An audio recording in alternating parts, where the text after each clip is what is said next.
ভাগবতের মহিমা কি, ভাগবত শুনলে কি হয়, ভাগবত কেন শোনা উচিত, গোবিন্দের কথা কেন শ্রবণ করা উচিত,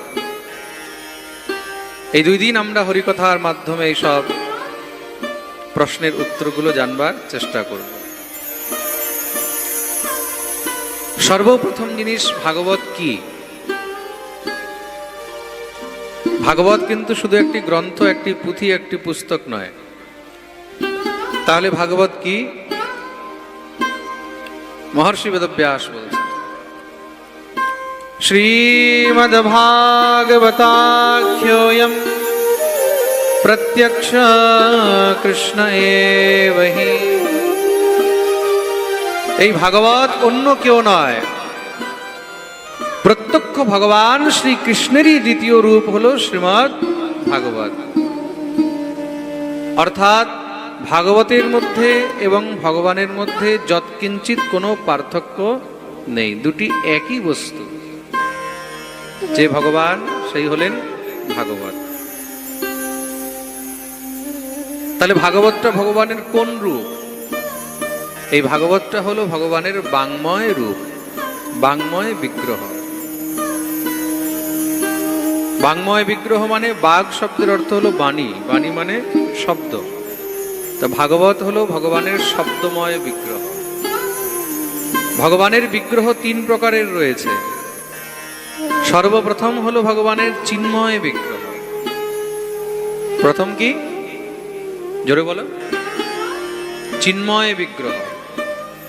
চিন্ময় বিগ্রহ মানে যেটা আমাদের চিত্ত শক্তির বাইরের জিনিস, মানে যাকে আমরা সাধারণ এই চর্মচক্ষু দ্বারা দেখতে পাই না। তিনি সর্বভূতে বিদ্যমান রয়েছেন।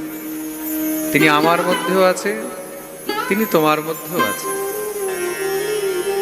তিনি সব জায়গায় রয়েছে, কিন্তু প্রতিটা জীব জন্তু পশু পক্ষী বৃক্ষ লতা ইত্যাদি সবকিছুর মধ্যে রয়েছে, কিন্তু আমরা তাকে এই চর্মচক্ষু দ্বারা দেখতে পাই না। এই সংসারে অনেক জীব আছে, অনেক জীবাণু আছে।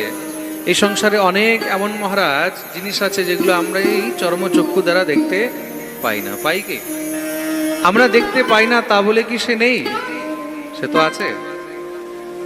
এখানে আপনি বসে আছেন, আমি বসে আছি, আপনার আমার মধ্যে মিনিমাম না হলেও 1 কোটি এখানে কিন্তু জীবাণু ঘুরছে, জানেন?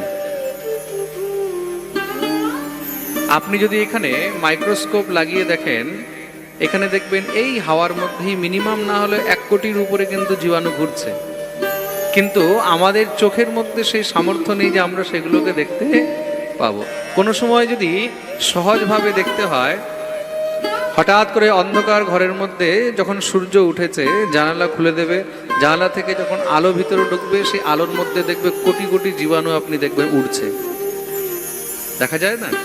কিন্তু বন্ধ করে দিলে আবার দেখবেন একটাও দেখতে পাবেন না। বিচার করে দেখুন, এই হাওয়ার মধ্যে 1 কোটি জীবাণু যদি ঘুরছে এতটুকখানি জায়গার মধ্যে, যেগুলোকে আমরা চোখে দেখতে পাচ্ছি না, সেই প্রতিটি জীবাণুর ভিতরেও কিন্তু প্রাণ রয়েছে। রয়েছে কিনা? সেই প্রাণকে, সেই প্রাণী তো হলেন ভগবান।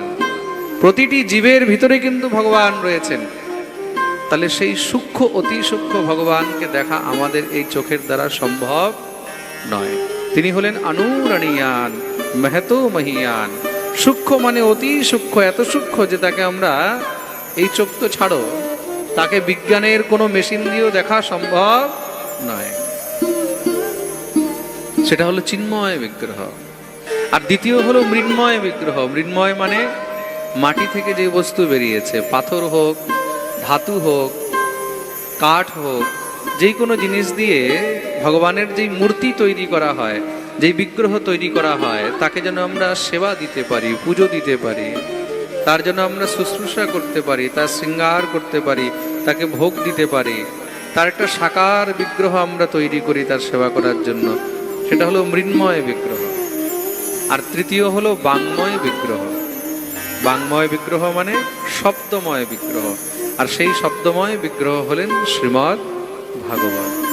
বলিয়ে ভাগবত ভগবান কি। এই শব্দময় বিগ্রহ আসলো কি করে? পূর্বে কিন্তু এটা শ্রুতি ছিল, একজন আরেকজনকে শুধু মুখে বলেছেন, লেখা ছিল না। কিন্তু এই শব্দময় বিগ্রহকে লিখলেন কে? লিখেছেন মহর্ষি বেদব্যাস। আর প্রথম এই বাংময় বিগ্রহ কে কাকে দিয়েছেন? যে সময় ভগবান শ্রীকৃষ্ণ এই ধরাধাম পরিত্যাগ করে যাচ্ছেন, প্রভাস ক্ষেত্রে দ্বারকার কাছে একটি বটবৃক্ষের নিচে বসে আছেন। উদ্ধব গোবিন্দের চরণে গিয়ে কাঁদছেন, প্রভু তুমি তো চলে যাবে, কিন্তু তোমার বিয়োগে তোমার বিরহে আমরা কাকে নিয়ে থাকব? তদ বিয়োগেন তে ভক্তা কথম স্থাস্যন্তি ভূতলে নির্গুণোপাসনে কষ্টম অতঃ কিঞ্চিৎ বিচারে। তোমাকে ছেড়ে তোমার ভক্তরা কাকে নিয়ে থাকবে? মাছকে যদি জল থেকে বাইরে বের করে দেওয়া যায়, বাঁচবে? হ্যাঁ, কেন? তার প্রাণ তো তার ভিতরে রয়েছে। মাছের প্রাণ তো জলের ভিতরে নেই, প্রাণ তো তার ভিতরে রয়েছে, কিন্তু জল থেকে বাইরে বের করে দিলে বাঁচে না কেন? কেন কি সে হলো জলগত প্রাণ। মৎস্য হলো জলগত প্রাণ, তার প্রাণের সম্বন্ধ জলের সঙ্গে রয়েছে। যতক্ষণ জলে থাকবে ততক্ষণ বেঁচে থাকবে, জল থেকে বাইরে বের করবে মরে যাবে। তদ্রূপ ভক্তদের কি? ভক্তরা হলো ভগবানগত প্রাণ। কৃষ্ণ ভক্তদের একমাত্র প্রাণ হলো গোবিন্দ। গোবিন্দের সঙ্গে তাদের প্রাণ জড়িত রয়েছে। গোবিন্দ আছে মানে বেঁচে আছে, ঠাকুর নেই তাদেরও কোনো অস্তিত্ব নেই। সুতরাং তদ বিয়োগেন তে ভক্তা কথম স্থাস্যন্তি ভূতলে নির্গুণোপাসনে কষ্টম অতঃ কিঞ্চিৎ বিচারে। তোমাকে ছেড়ে তোমার ভক্তরা কি করে থাকবে? যে আনন্দ সগুণ ব্রহ্মের উপাসনায় রয়েছে, সাকার ব্রহ্মের উপাসনায় রয়েছে, সাক্ষাৎ তোমাকে পেয়ে রয়েছে, সেটা নিরাকার ব্রহ্মের উপাসনায় নেই। তোমাকে ছেড়ে আমরা আর থাকতে পারবো না প্রভু। কাঁদতে লেগেছেন উদ্ধব। ভগবান বিচার করলেন, তাহলে আমার ভক্তরা সত্যি কি নিয়ে থাকবে? ভগবান উদ্ধবকে বললেন, চিন্তা করো না, আমাকে তো যেতেই হবে। এই চিন্ময় বিগ্রহ রূপে তো আমি এখানে বেশি দিন থাকতে পারবো না, কিন্তু আমি এখানে নিজের দ্বিতীয় রূপ ছেড়ে যাচ্ছি। কি? দেখতে দেখতে ভগবান কি করলেন? স্বকীয়েনৈব ভবেৎ তেজ শ্রীমদ ভাগবতে দধাত। নিজের সমস্ত তেজ নিয়ে ভাগবত রূপে ভগবান প্রকট হয়ে গেল। সেই ভাগবত নিয়ে ভগবান উদ্ধবকে প্রদান করেছেন। বলিয়ে ভাগবত ভগবান কি। আজ থেকে এই সংসারে উদ্ধব আমি ভাগবত রূপে বিদ্যমান থাকব। যখন যখন ভাগবত দর্শন করবে, ভাগবত শ্রবণ করবে, ভাগবতের চিন্তন করবে, তখন তখন তুমি সাক্ষাৎ আমাকেই দর্শনের ফল পাবে। সুতরাং এই ভাগবতের মধ্যে আর ভগবানের মধ্যে যৎ কিঞ্চিত কোনো পার্থক্য নেই, দুটি একই তত্ত্ব। খুব মন দিয়ে শুনবে, কিন্তু সেই ভগবান সুলভ নয়, সেই ভগবানকে সবাই পেতে পারে না, কিন্তু ভাগবত রূপে ভগবানকে সবাই পেতে পারে। ভগবান হলো দুর্লভ আর ভাগবত হলো সুলভ, যেটা সহজে একদম সুগমতায় পাওয়া যায়। আপনারা পরম সৌভাগ্যবান যে আপনারা আজকে ভাগবতের চরণাশ্রয়ে বসে আছেন। অনেক জন্মের যখন সৌভাগ্য উদয় হয়, তখন গিয়ে কিন্তু ভাগবতের কৃপা লাভ হয়, মনে রাখবে। ভাগ্যোদয়েন বহুজন্ম সমর্জিতে সৎসঙ্গমং চ লভতে পুরুষো যদা অজ্ঞান হেতু কৃতমোহমদান্ধকার নাশম বিধায় হি তদোদয়তে বিবেক। ভাগ্যোদয়েন বহুজন্ম সমর্জিতেন, যখন আমাদের অনেক জন্মের সৌভাগ্য উদিত হয়, যখন আমাদের অনেক জন্মের ভাগ্য একত্রিত হয়, পুণ্যিত হয়, সঞ্চিত হয়, তখন গিয়ে কদাচিৎ যদি আমাদেরকে ভাগবতের কৃপা লাভ প্রাপ্ত হয়। বহু জন্ম সমর্জিতেন, কত জন্মের? বলছে এক জন্ম, দুই জন্ম, 4 জন্ম, 10 জন্মের ভাগ্যে পাওয়া যায় কি? না না না, বহু জন্ম, কোটি কোটি জন্মের সৌভাগ্যে গিয়ে তখন গিয়ে ভাগবতের কৃপা লাভ হয়। প্রেম সে বলো রাধে রাধে। এই ভাগবতের মধ্যে কি আছে? ভাগবতের মধ্যে তিনটি জিনিসের সঙ্গম কি কি? প্রথম হলো ভক্তি, দ্বিতীয় হলো জ্ঞান, আর তৃতীয় হলো বৈরাগ্য। ভক্তি জ্ঞান বিরাগাণ স্থাপনায়ম প্রকাশিতম। ভক্তি জ্ঞান আর বৈরাগ্যের স্থাপনার জন্য এই ভাগবতকে কিন্তু প্রতিষ্ঠিত করা হয়েছে। এই ত্রিবেণীর সঙ্গম রয়েছে ভাগবতের মধ্যে। যেই কথা শ্রবণ করলে জীবের অন্তরে ভক্তির উদয় হয়, অভক্ত থেকে অভক্ত, পাষণ্ডী থেকে পাষণ্ডীও যদি ভাগবত শ্রবণ করে, বড় বড় নাস্তিক থেকে নাস্তিকও যদি ভাগবত শ্রবণ করে, তার অন্তরেও যদি প্রেমের প্রস্ফুরণ হয়, তার অন্তরেও যদি ভক্তির উদয় হয়, একমাত্র সেই সামর্থ্য যদি কার মধ্যে রয়েছে, তার নাম হলো শ্রীমদ্ ভাগবত। যার অন্তরে কোনোদিন ভগবানের প্রতি প্রেম জাগ্রত হয়নি, যার ভিতরে ঠাকুরের প্রতি প্রেম জাগ্রত হয়নি, তার ভিতরেও মহারাজ ভগবানের প্রতি প্রেম ভক্তি জাগ্রত যদি করাতে পারে, তার নাম হলো ভাগবত। যেই কথা শ্রবণ করলে মহারাজ ভক্তির সঙ্গে জ্ঞানের উদয় হয়, তার নাম হলো শ্রীমদ্ ভাগবত। যেই কথা শ্রবণ করার পরে জীবের মধ্যে বৈরাগ্যের উদয় হয়, তার নাম হলো শ্রীমদ্ ভাগবত।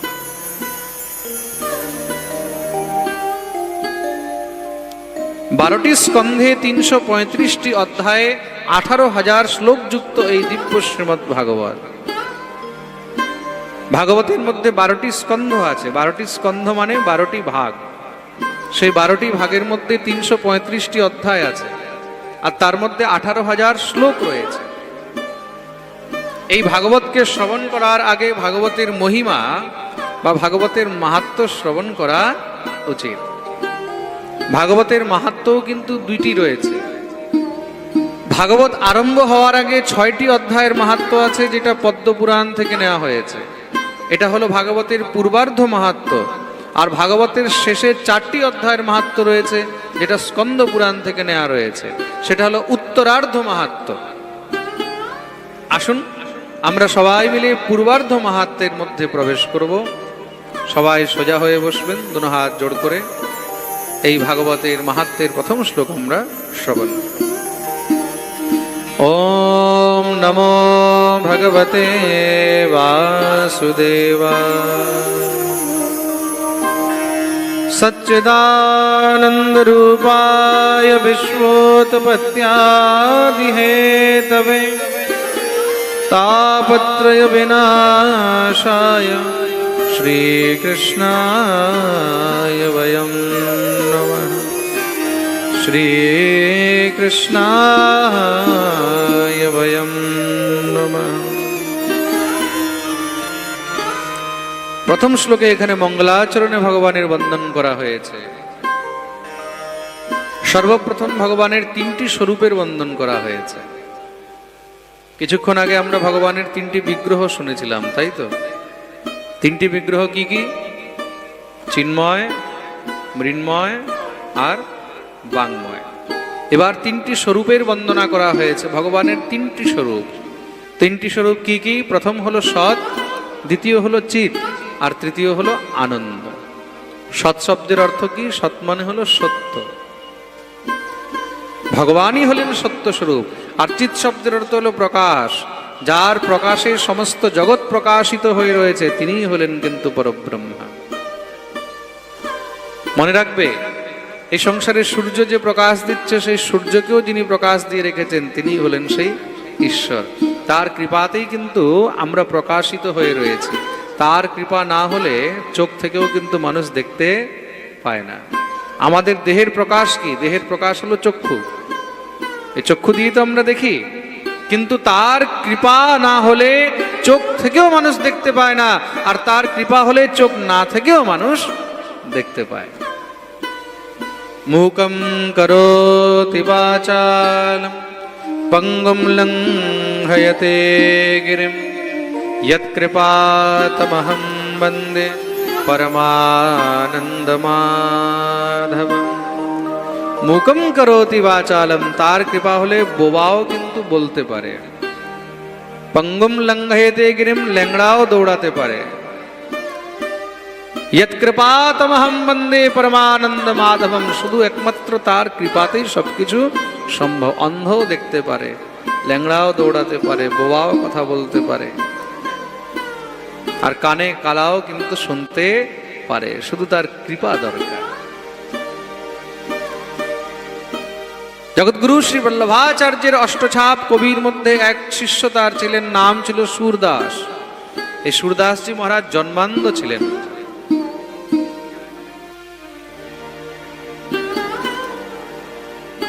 সুরদাসজি মহারাজ জন্মান্ধ ছিলেন, জন্ম থেকে কিন্তু কিছু দেখতে পেতেন না, একদম মহারাজ কিচ্ছু দেখতে পেতেন না, কিন্তু ভগবানের পরম ভক্ত ছিলেন। আর ভক্তি এত মহারাজ উৎকৃষ্ট ছিল, সেই ভক্তির বশে তিনি ভগবান নিত্য কি শৃঙ্গার করেছেন সেই সব কিছু কিন্তু দেখতে পেতেন। শ্রী বল্লভাচার্যজি মহারাজ দ্বাদশ গোপালের মধ্যে একজন শ্রীনাথজির সেবা করতেন। ভগবান শ্রীকৃষ্ণের প্রপৌত্র বজ্রনাভ তিনি ভগবানের 12টি গোপাল বিগ্রহ নির্মাণ করিয়েছিলেন। সেই 12টি গোপাল বিগ্রহের মধ্যে একটি হলো শ্রীনাথজি। তিনি নিত্য শ্রীনাথজির সেবা করতেন বল্লভাচার্য। সেই শ্রীনাথজির সেবার মধ্যে নিত্য শ্রীনাথজির সেবার পরে পদগায়ন করতেন সুরদাসজি মহারাজ। ঠাকুর আজকে কি শৃঙ্গার করেছে, সেই শৃঙ্গারের পদ, মঙ্গলার মধ্যে ঠাকুর কি ধারণ করে রেখেছেন তার পদ, ভগবানকে কি ভোগ লেগেছে তার পদ গায়ন করতেন। বল্লভাচার্য মহাপ্রভুর পুত্র শ্রী বিঠ্ঠলনাথজি, তার মনে একদিন সংশয় হলো। তিনি মনে মনে ভাবছেন, এই সুরদাসজি জন্মান্ধ, বলে নাকি কিছু দেখতে পায় না, কিন্তু তাও তিনি চুপচাপ এখানে বসে বসে ঠাকুরের সর্বসব শৃঙ্গারের বর্ণন করে। তার কারণ কি? নিশ্চয়ই বোধহয় কিছু অল্প স্বল্প দেখতে পায়, না হলে একদম অ্যাজ এ টিজ কি করে বর্ণন করে দেয়। ভগবান কোন রঙের মুকুট পরে রয়েছে, কি চাঁদির মুকুট পরে আছে, না সোনার পরে আছে, না আজকে কাপড়ের পাগড়ি পরে আছে, না ভগবান শুধু ময়ূর পাখা পরে রয়েছেন, না আজকে কিছুই নেই, শরীরের মধ্যে কি কি বস্ত্র রয়েছে, কি নেই, কোন মালা আছে, কানের মধ্যে কোন কুণ্ডল আছে, কি মকরাকৃত কুণ্ডল আছে, না মীনাকৃত কুণ্ডল আছে, না ময়ূরাকৃত কুণ্ডল আছে, কি আছে, এক একটি জিনিসের বর্ণন করে দেন। শ্রী বিঠ্ঠলনাথজির মনে ইচ্ছা হলো যে তাহলে একদিন একটু পরীক্ষা করতে হবে। একদিন তিনি সমস্ত সব সেবকদেরকে বললেন, আজকে কিন্তু কেউ কোনো শব্দ করবে না। কেন? আজকে শৃঙ্গারের পরে আমরা পর্দাই খুলব না। শৃঙ্গারের সময় হয়ে গেছে, শৃঙ্গার আরতি হলো। শৃঙ্গার আরতি হওয়ার পরে এবার শ্রী সুরদাসজি মহারাজ ঠাকুরের শৃঙ্গার বর্ণন করবেন। দুয়ারের সামনে বসেছে, পর্দা আজকে সরানো হয়নি, পর্দা যেমন ছিল তেমনই মহারাজ বন্ধ আছে। বিঠ্ঠলনাথজি মহারাজ বললেন, গোসাইজি বলছেন, সুরদাস শোনাও ঠাকুরের আজকে শৃঙ্গার পদ। সুরদাসজি চুপচাপ বসে হাসছেন। বিঠ্ঠলনাথজি বললেন, কি ব্যাপার সুরদাস, আজকে কি কিছু মনে হচ্ছে না? আজকে কি ঠাকুরের শৃঙ্গারের কিছু বর্ণনের ইচ্ছা হচ্ছে না? সুরদাসজি বলছে, গোসাইজি আজকে জিজ্ঞাসা না করলেই বেশি ভালো। আসলে কি হয়েছে, আজকে বিঠ্ঠলনাথজি মহারাজ কি করলেন, ঠাকুরের কোনো শৃঙ্গারই করেননি। কেন? হয়তো শৃঙ্গার করলে সুরদাস যদি বুঝে যায়। কেন? নিত্য যেই শৃঙ্গার করা হয় সেটাও তো একটা অনেকের মুখস্থ থাকে, যে শনিবারে কিরকম শৃঙ্গার হয়, বুধবারে কেমন শৃঙ্গার হয়, রবিবারে কেমন শৃঙ্গার হয়, পূর্ণিমার দিন কেমন শৃঙ্গার হয়, অমাবস্যার দিন কেমন শৃঙ্গার হয়, একাদশীর দিন কেমন শৃঙ্গার হয়, অক্ষয় তৃতীয়ার দিন কেমন শৃঙ্গার হয়, হ্যাঁ, দোলের দিন কেমন শৃঙ্গার হয়। হয়তো অনেক জিনিস মুখস্থ থাকে, মনে আছে। আর শৃঙ্গারের তো একটা পরিপাটি রয়েছে, নিয়ম রয়েছে, হয়তো তাই বলে দিতে পারে। আজকে তিনি একদমই কিছু শৃঙ্গার করেননি। শ্রী সুরদাসজি মহারাজকে বললেন, গোসাইজি বলুন বলুন। সব ভক্তরা বসে আছে ঠাকুরের শৃঙ্গারের পদ শ্রবণ করার জন্য। সুরদাসজি বলছে, আজকে আর জিজ্ঞাসা করো না। কেন? বলে, আজকে আর আমি বর্ণন করতে পারবো না। গোসাইজি মনে মনে ভাবছেন, ওহো, বলবে কি করে, আজকে তো কিছু দেখতেই পাচ্ছে না, পর্দা বন্ধ আছে, কিছু দেখতে পেলে তো বলবে। গোসাই জি আবার একটু খোঁচা দিলে, अरे सूरदास जी कुछ तो सुनाइए, हम सब लालायित हैं, तरस रहे हैं सुनने के लिए। अरे কিছু তো শোনান। শ্রী সুরদাস জি বলছেন, কি বলবো, আজকে আমার ঠাকুরের সেই শৃঙ্গারের বর্ণন মনে হয় আর আমি করতে পারবো না। কেন বলো বলো, কারণ কি? বলে আজকে শৃঙ্গার হয়তো মা যশোমতী দেখেছে, আর নয়তো আজকে আমি দেখতে পাচ্ছি। কেন? পর্দা তো বন্ধ রয়েছে, কেউ তো আর দেখতে পাচ্ছে না। আসলে আজকে ঠাকুরকে কিছু পড়াই নেই। বারবার যখন বিঠ্ঠলনাথজি বললেন যে না না আজকে তোমাকে শোনাতেই হবে, দেহের মধ্যে গলায় খুব সুন্দর মুক্তার মালা পরে রয়েছেন, কোমরের মধ্যে একটা পাতলা তাগা বাঁধা আছে,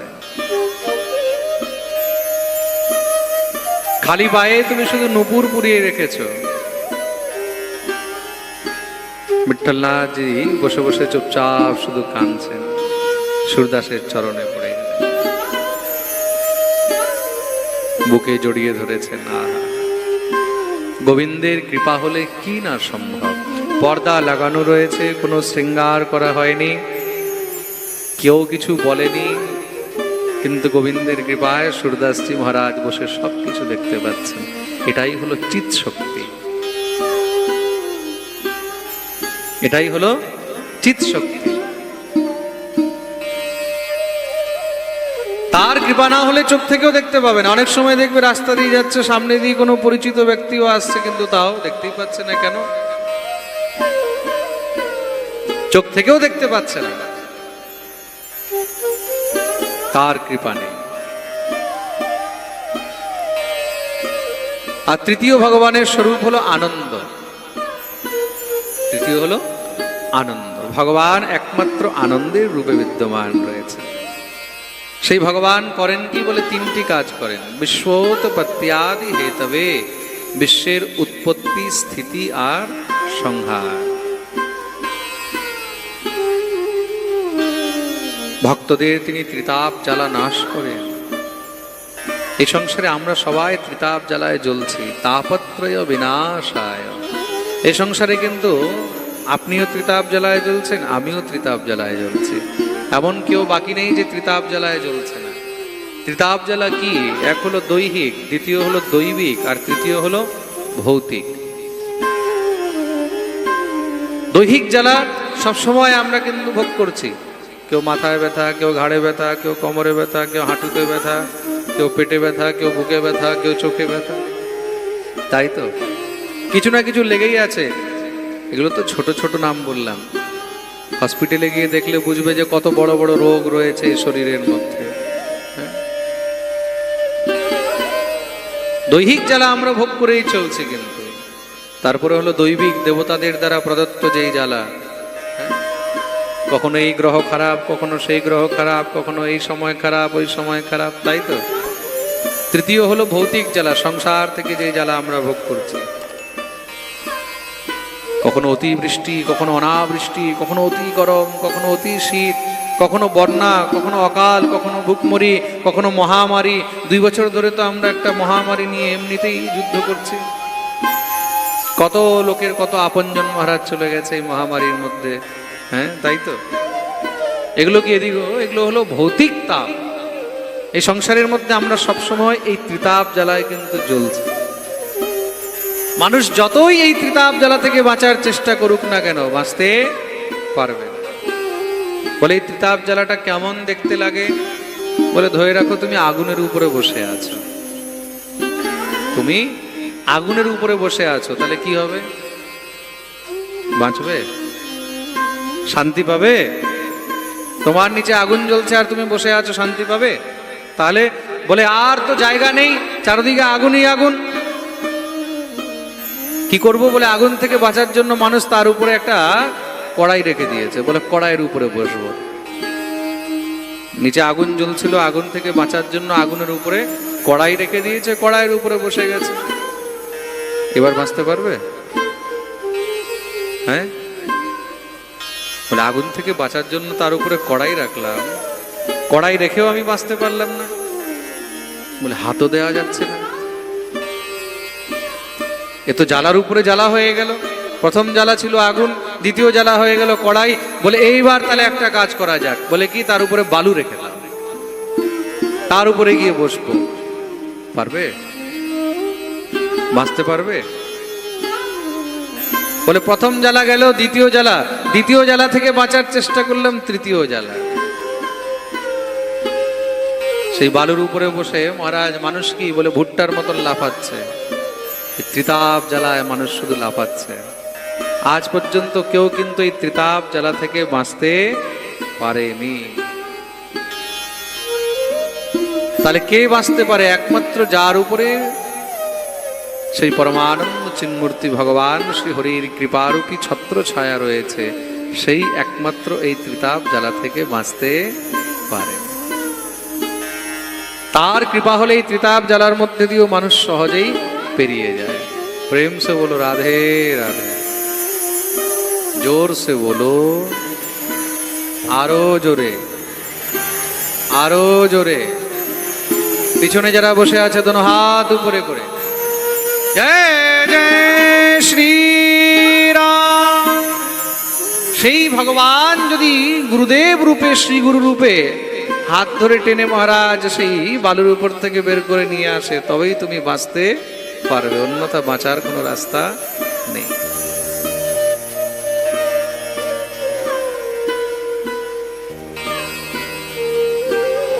তাহলে সেই ভগবানকে, তার নাম কি? শ্লোকের অন্তে তার নাম বলেছেন শ্রীকৃষ্ণায় বয়ং নমঃ। তিনি অন্য কেউ নয়, তিনি হলেন স্বয়ং ভগবান শ্রী কৃষ্ণ। এখানে কৃষ্ণ শব্দের সঙ্গে শ্রীযুক্ত করেছেন। শ্রী মানে শ্রীমতী রাধা রানী। তার মানে একমাত্র রাধা কৃষ্ণ দুজনই কিন্তু হলেন পূর্ণ। এই দুজনই হলেন সর্বসমর্থবান। বলি রাধা কৃষ্ণ ভগবান কি।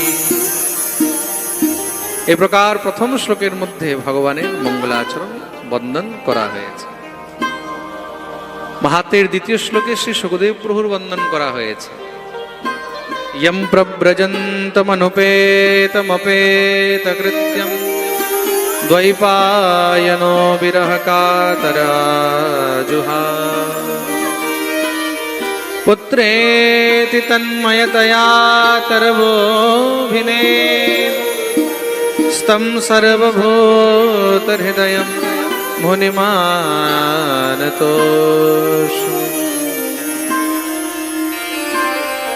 সেই সুখদেব প্রভুকে বন্দন করা হচ্ছে, যিনি হলেন মহর্ষি বেদব্যাসের পুত্র। ব্যাস নন্দন শ্রী সুখদেব প্রভু যখনই মাতৃগর্ভের থেকে জন্ম নিয়েছেন, জন্ম নিয়েই তিনি দৌড়াতে লাগলেন। জন্ম নিয়েই তিনি দৌড়াচ্ছেন। দেখতে কেমন? বলছে 16 বছরের মতন। তত্রা কদৌ ষোড়শ বার্ষিকস্তদা।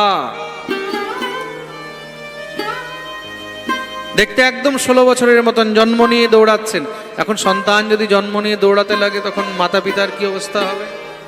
পিতা মহর্ষি বেদব্যাস পুত্র মোহে পিছনে পিছনে দৌড়াচ্ছেন, হা পুত্র হা পুত্র হা পুত্র বলে।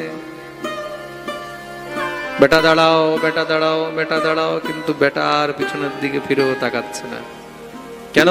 শ্রী সুখদেব প্রভুর জন্য এই সংসারে না কেউ মা আছে, না কেউ বাবা আছে। তিনি হলেন পরমহংস, ব্রহ্মদ্রষ্টা। তিনি প্রত্যেক সংসারের জীব, প্রত্যেক জগতের মধ্যে শুধু ব্রহ্ম দর্শন করেন।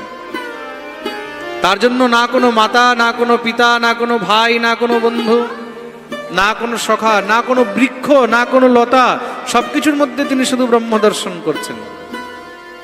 তিনি একবার পিছনের দিকে ফিরেও তাকালেন না। এখানে প্রশ্ন আসলে সুখদেব প্রভু কে? মহর্ষি বেদব্যাসের পুত্র কি করে হলেন? খুব সুন্দর কিন্তু তার বর্ণন রয়েছে। সুখদেব প্রভু কে ছিলেন? পূর্বজন্মে সুখদেব প্রভু একটি শুকপক্ষী ছিলেন। মহর্ষি বেদব্যাসের ঘরে পুত্র হয়ে জন্ম কি করে নিলেন? তার পিছনে খুব সুন্দর রোচক কথা রয়েছে। এক সময়ের কথা, কৈলাসে দেবর্ষি নারদ এসে উপস্থিত হয়েছে। মহাদেবকে প্রণাম করলেন। মহাদেব ধ্যানে বসেছিলেন। দেবর্ষি নারদ দেখলেন মহাদেব তো ধ্যানে বসে আছেন, মা কোথায়? মা ভগবতী পার্বতীর কাছে গিয়ে উপস্থিত হলেন। পার্বতী বনের মধ্যে বেলপত্র পুষ্প ইত্যাদি চয়ন করছে মহাদেবের অর্চনের জন্য।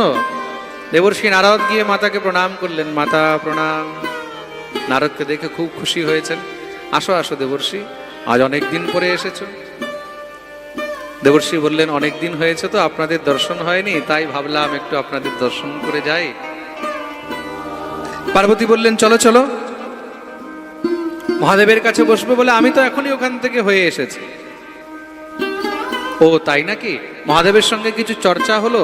বলে, চর্চা তো কিছু হয়নি, মহাদেব তো ধ্যানে বসেছিলেন, তাই আমি আর কিছু বললাম না। ও তাই? কি বলবো দেবর্ষি, প্রায় সবসময় তো মহাদেব ধ্যানেই বসে থাকেন। আমিও বেশিক্ষণ মহাদেবের সঙ্গে কথা বলতে পারি না, সবসময় তো তিনি ধ্যানেই বসে থাকেন। দেবর্ষি নারদ বললেন, একটি কথা জিজ্ঞাসা করব মা। কি দেবর্ষি? আচ্ছা একটা কথা বলুন, মহাদেব সবসময় কার ধ্যানে বসে থাকে?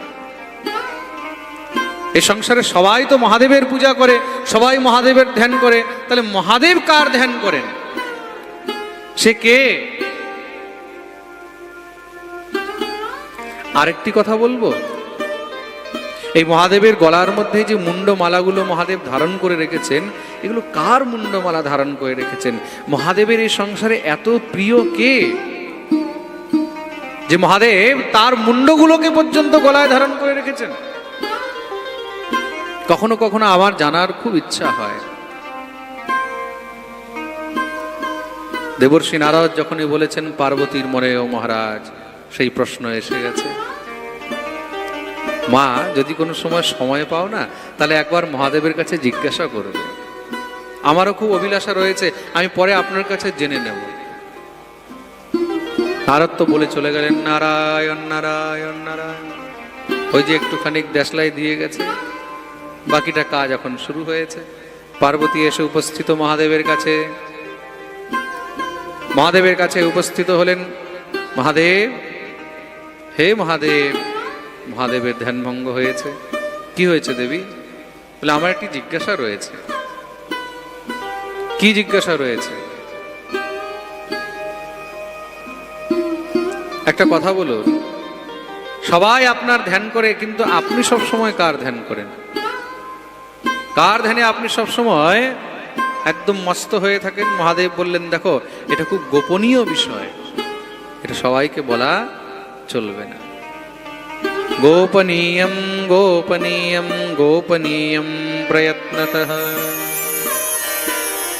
তাই নাকি? এত গোপনীয়? আমাকে আপনি বলেন যে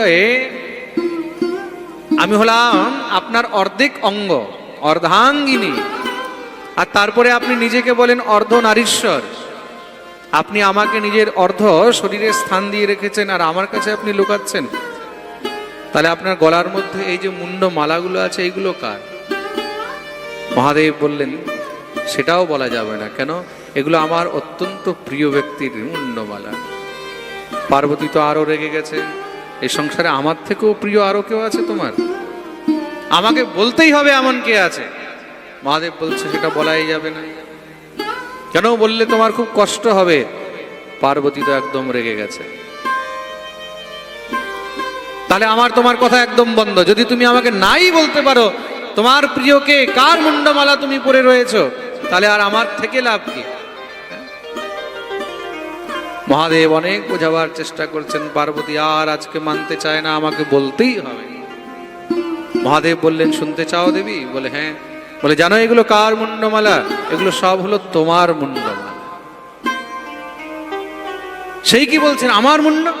এটা কি করে সম্ভব? বলে, হ্যাঁ, আমি তোমাকে এতটাই ভালোবাসি, তুমি যখন যখন দেহ পরিত্যাগ করো, আমি তোমার সেই মুন্ডগুলোকে মালা বানিয়ে পরে রাখি। মা পার্বতী জিজ্ঞাসা করলেন, তাহলে একটা কথা বলুন, বারবার আমাকে মরতে হয়, বারবার আমাকে দেহত্যাগ করতে হয়, আর আপনার কেন মৃত্যু হয় না? আপনার কেন দেহত্যাগ হয় না? তার কারণ কি?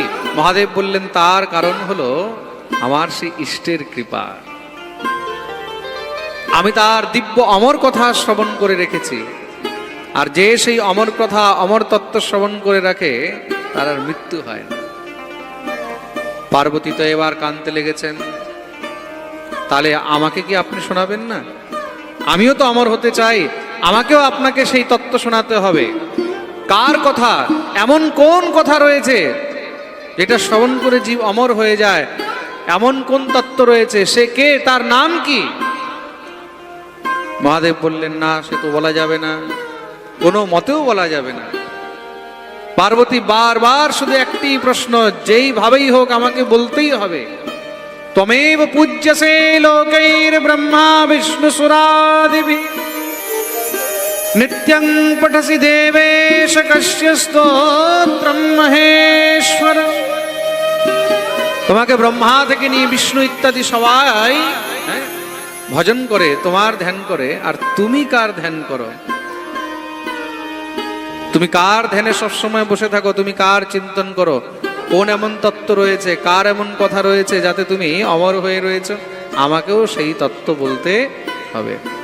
মহাদেব বারবার বুঝাচ্ছেন, গোপনীয়ম গোপনীয়ম গোপনীয়ম প্রয়ত্নতঃ দত্তে চ সিদ্ধিহানি স্যাৎ তস্মাৎ যত্নেন গোপয়ে। এই রহস্য বললে সিদ্ধি নষ্ট হয়ে যাবে। দত্তে চ সিদ্ধিহানি স্যাৎ, এই রহস্য কাউকে বলা চলবে না। পার্বতী বলছে, আমি কি অন্য কেউ বলতে কার মধ্যে পড়ি? তুমি আমাকে পর করে দিলে, তোমাকে বলতেই হবে। বলছে, দেবী স্ত্রী স্বভাবান মহাদেবী পুনস্তম পরিপৃচ্ছসি। স্ত্রী স্বভাব, তোমাকে যদি আমি বলি তাহলে তুমি চারদিকে এটা বলে বেড়াবে, পেটে হজম করে রাখতে পারবে না। পার্বতী বললেন, না, আমি কথা দিলাম, আমি কাউকে এই গুপ্ত রহস্য বলবো না। মহাদেব বললেন, ঠিক আছে, তাহলে চলো। নিয়ে গিয়ে উপস্থিত হলেন মহারাজ হিমালয় পর্বতায় সেই গুফা কন্দরার মধ্যে। চারদিকে শুধু বরফই বরফ, কোনো জনমানুষ কিন্তু কিচ্ছু নেই। সেই মহারাজ পর্বতমালায় হিমালয়ের গুফার মধ্যে গিয়ে প্রবিষ্ট হয়ে মহাদেব মা পার্বতীকে নিয়ে দিব্য সে অমর কথা শোনাতে যাচ্ছেন। মহাদেব চারদিকে তাকিয়ে দেখলেন কেউ আছে কিনা। কেন? কেউ যদি থাকে অমর কথা শুনে, সেও তো অমর হয়ে যাবে। কোনো মনুষ্য ইত্যাদি কেউ নেই। জীব জন্তু যারা রয়েছে তাদেরকে মহাদেব সেখান থেকে তাড়াবার জন্য নিজের ত্রিশূল ছেড়ে দিলেন। ত্রিশূলের প্রকাশ যখন এই চারদিকে ছড়িয়েছে, সেই প্রকাশ আর কেউ সহ্য করতে পারেনি, সব সেই স্থান ছেড়ে পালিয়ে গেছে। মহাদেব এবার একান্তে গিয়ে সেখানে বসলেন। মা পার্বতীর সামনে বসেছে। মহাদেব অমর কথা আরম্ভ করলেন। সেখানে যত জীব জন্তু ছিল সব তো চলে গেছে, কিন্তু একটি শুকপক্ষীর ডিম পড়েছিল। সেই শুকপক্ষী তো উড়ে চলে গেছে, কিন্তু ডিমটা সেখানেই পড়ে রয়ে গেছে। মা পার্বতীর পিছনে সেই ডিমটা পড়ে আছে। এখন ডিম একটা এমন অবস্থা, সেই ডিম না হলো জড়, না হলো চেতন। অনেকের মনে প্রশ্ন থাকে, অনেকের মনে জিজ্ঞাসা থাকে, ডিমটা আমিষ না নিরামিষ? যারা জানে তারা তো ভালো, যারা জানে না তাদের জন্য বলে দিচ্ছি। এই পাঠ লাইভ চলছে, তো লাইভেও যারা শ্রবণ করছে সবাইকে বলে দিই, ডিম নিরামিষ মানুষ ভাবে কি করে? ডিম 1%, 2%, 100% নয়, 1000% আমিষ। কেন? তার মধ্যে একটি জীব রয়েছে, তার মধ্যে একটি প্রাণী রয়েছে, তার মধ্যে একটা আত্মা রয়েছে। কিন্তু তার পরিস্থিতি কিরকম? জড় চেতন দুটি কিন্তু তার মধ্যে রয়েছে। জীব 3 প্রকারের হয়, খুব মন দিয়ে শুনবে। এই সংসারের মধ্যে জীব 3 প্রকারে উৎপন্ন হয়। এক হলো অন্ডজ, এক হলো অন্ডজ, এক হলো স্বেদজ, আর এক হলো উদ্ভিজ। খুব মন দিয়ে শুনবে। এক হলো উদ্ভিজ, এক হলো অন্ডজ, অন্ডজ মানে যেটা ডিম থেকে বেরোয়। এক হলো স্বেদজ মানে যেটা ঘাম থেকে। হ্যাঁ, আপনি কোনো বীজ দেননি, বীজ দিলে তো উদ্ভিজ হয়ে যাবে। আপনি কোনো বীজও দেননি, সেখানে কোনো জীব জন্তুও নেই, কিন্তু তাও আপনি আপ কিন্তু সেটা পরিবেশ থেকেই মহারাজ বেরিয়ে যায়। যেরকম অনেক সময় দেখবে মাশরুম হয় না, মাশরুম, মাশরুমটা কি? এটা হলো সেদজ। যেরকম ছাতা, খাবারের মধ্যে ছাতা পড়ে যায়, অনেক জিনিসপত্রের মধ্যে ছাতা পড়ে যায়, ওই ছাতাটা কি? কেউ তো আর ছাতা দেওয়ার জন্য বীজ দেয়নি, বা সেখানে কোনো জীব পশু পক্ষী তো সংসর্গ করেনি, ওটা সেদজ। এই প্রকারে তিন প্রকারে কিন্তু জীবের উৎপত্তি হয়, সেদজ, অন্ডজ আর উদ্ভিজ। তার মধ্যে একটি হলো অন্ডজ জীব। খুব মন দিয়ে শুনবে, আমরাও কিন্তু সেই অন্ডজ জীবের মধ্যেই পড়ি। প্রেম সে বলো রাধে রাধে। মাতৃগর্ভের মধ্যে প্রথম মাসে আমরাও কিন্তু একটা ডিমের মতনই থাকি। পেশ্যণ্ডম্বা ততঃ পরম, 20 দিন পর্যন্ত মাতৃগর্ভে প্রতিটি জীব একটা ডিমের মতনই থাকে। আমরা সবাই কিন্তু অন্ডজ। মাতৃগর্ভের মধ্যে আমরাও কিন্তু একটা ডিমের ভিতরেই থাকি। বাচ্চার যখন জন্ম হয়, জন্মের সময় দেখবে কিন্তু একটা তার আলাদা জলের একটা থৈলি থাকে, যার ভিতরে সে প্যাক থাকে, একদম ফুল প্রুফ প্যাক। ঈশ্বরের বিচিত্র বিধান দেখুন, একটা জলের থৈলি, ওটাই কি? ওটাই হলো ডিম। মনে রাখবে, ওটাই হলো ডিম। যেইভাবে পশু পক্ষী থাকে সেইভাবে মানুষও কিন্তু মাতৃগর্ভের মধ্যে একটা অন্ডের ভিতরে থাকে। ভগবানের সেই কৃতি দেখুন, ভগবানের সেই সৃষ্টি দেখুন, ভগবানের সেই বিচিত্রতা দেখুন। সেই থলির মধ্যে জলের ভিতরে সেই বাচ্চা রয়েছে, সেখানে কিন্তু তার মৃত্যু হয় না, সেখানে কিন্তু তার কোনো কষ্ট হচ্ছে না শ্বাস নিতে। সেই বাচ্চাকে আপনি জন্মের পরে সঙ্গে সঙ্গেই যদি একটা জলের বালতিতে ঢুকিয়ে দেন, তাহলে কি হবে? কি হবে? বাঁচবে? এতদিন পর্যন্ত যে একটা জলের প্যাকেটের মধ্যে ঢুকেছিল, না কোনো শ্বাস নিতে পারছে না কিছু, তাই তো? না কোনো খেতে পারছে না শ্বাস নিতে পারছে, সেও তো জল। যতক্ষণ পর্যন্ত তার ভিতরে ছিল ততক্ষণ পর্যন্ত একদম সুরক্ষিত, একদম নিশ্চিন্ত, একদম জীবিত, আনন্দে আছে। সেই থলিটা আপনি কেটে দিলেন, জল বেরিয়ে গেল, বাচ্চা প্রথম শ্বাস নিল। ওই শ্বাস নেওয়ার পরে তাকে আপনি আবার জলের মধ্যে ঢুকিয়ে দিন একটা থলির মধ্যে, তখন কি হবে? তার প্রাণ অবরুদ্ধ হয়ে যাবে, তাই তো? সেই সৃষ্টি রচয়িতার নিয়ন্তার নিয়ম দেখুন। সুতরাং এই যে অন্ডজ, এই যে ডিম, এটাও কিন্তু একটি জীব, তার ভিতরে একটি আত্মা রয়েছে, প্রাণী রয়েছে, প্রাণ রয়েছে। সময়কালে সে যখন পরিপক্ক হয় তখন সে একটা জীব হয়ে বাইরে বেরোবে। তার জন্য সে জড় চেতন দুটি অবস্থাতেই রয়েছে। ডিম বলে এখন জড় অবস্থায় রয়েছে, চলতে ফিরতে পারছে না, পড়ে রয়েছে, হাত পা বেরোলে চলবে। মহাদেব মা পার্বতীকে অমর কথা শোনানো আরম্ভ করলেন। আর যেখানে মহাদেব মা পার্বতীকে অমর কথা শুনিয়েছেন সেই জায়গার নাম হলো অমরনাথ। সেখানে মহাদেবের নাম হলো অমরনাথ। আর আজও সেখানে অমরনাথ কিন্তু প্রতি বৎসর প্রকট হয়। আশ্চর্য দেখুন, এই কলিযুগের মধ্যে বলছে ভগবান আছে, কোথায় আছে? তার জন্যই ভগবান এই সংসারে আমাদেরকে চমৎকার দেখায় যে আমি আছি।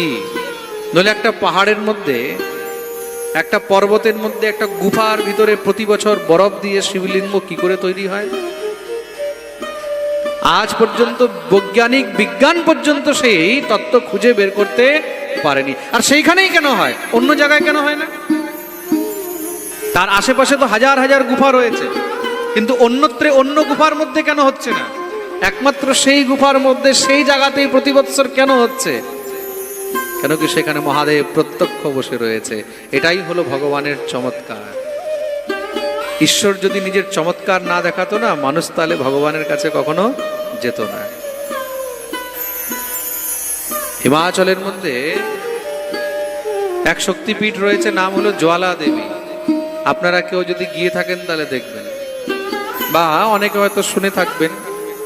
আজকাল তো ইউটিউবের যুগ রয়েছে, গুগলের যুগ রয়েছে, গুগল করলে আপনারা দেখতে পাবেন জ্বালা দেবী। কেউ গেছে এখানে জ্বালা দেবী? তাহলে হাত উপরে করবে তো, কেউ যদি গিয়ে থাকে। কেউ যাওনি না? হিমাচলের মধ্যে অনেকগুলো শক্তিপীঠ আছে, কিন্তু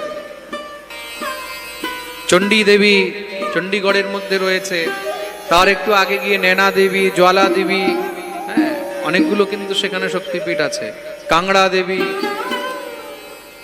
যখন ওখানে যাবে সেই জ্বালা দেবীর মধ্যে একটি বিশেষতা কি রয়েছে, ওখানে অনবরত কিন্তু জ্বালা জ্বলছে, আগুন জ্বলছে।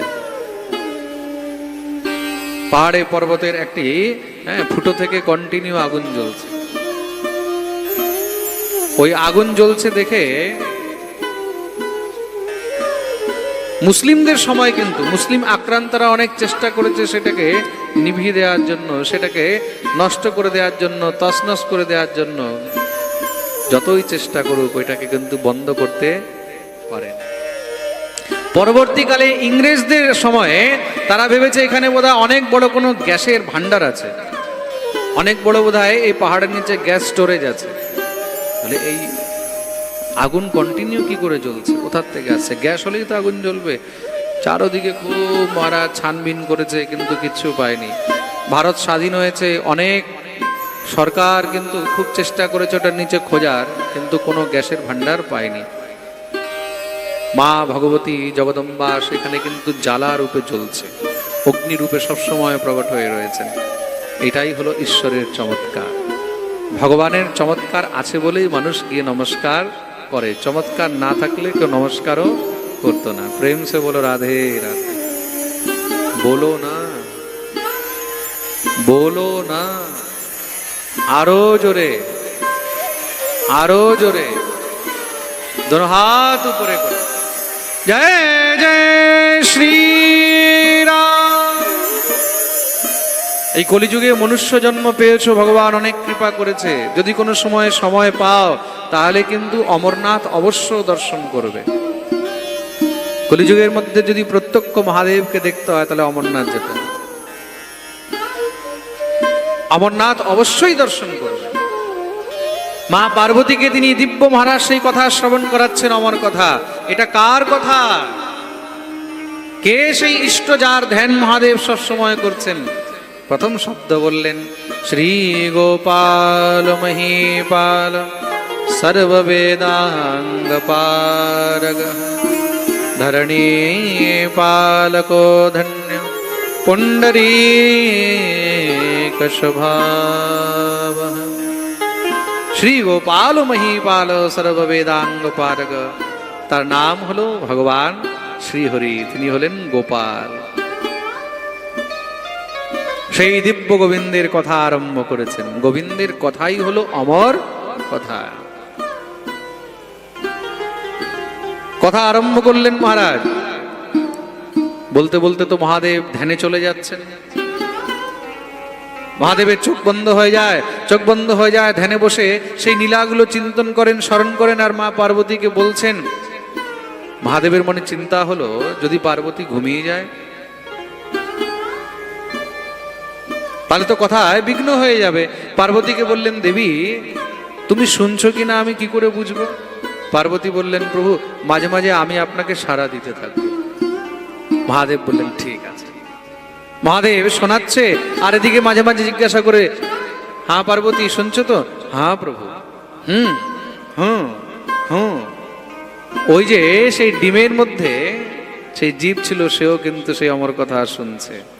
তার ভিতরে যে প্রাণটা ধকধক করছে না, সেও কিন্তু আমার কথা শুনছে। দেখতে দেখতে মহারাজ দ্বিতীয় দিন সেই ডিম থেকে সেই জীব বেরিয়ে গেছে। সেই ডিম্ব প্রায় পরিপক্ক ছিল। প্রথম দিন পাঠ হয়েছে, দ্বিতীয় দিনেই সেই ডিম থেকে সেই শুকপক্ষী বেরিয়েছে। আর সেই অমৃতময়ী অমর কথা শুনতে এত আনন্দ পাচ্ছে, সেই শুকপক্ষী চুপচাপ মা পার্বতীর পিছনে বসে বসে শুনছে।